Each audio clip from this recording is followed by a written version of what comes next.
চট্টগ্রামে পুলিশের উপর হামলা ও কাজে বাধা দেওয়ার মামলায় গ্রেপ্তার ১২ আসামির ৬ দিনের রিমান্ড মঞ্জুর করেছে আদালত।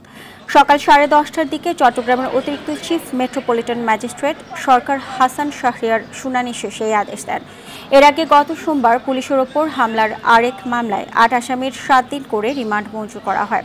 নগর পুলিশের অতিরিক্ত উপকমিশনার মফিজুর রহমান জানান, পুলিশের ওপর হামলার ২ মামলায় ১২ আসামিকে জিজ্ঞাসাবাদ করতে কোতোয়ালি থানা পুলিশ ৭ দিনের রিমান্ডের আবেদন করলে শুনানি শেষে আদালত ৬ দিন করে মঞ্জুর করে।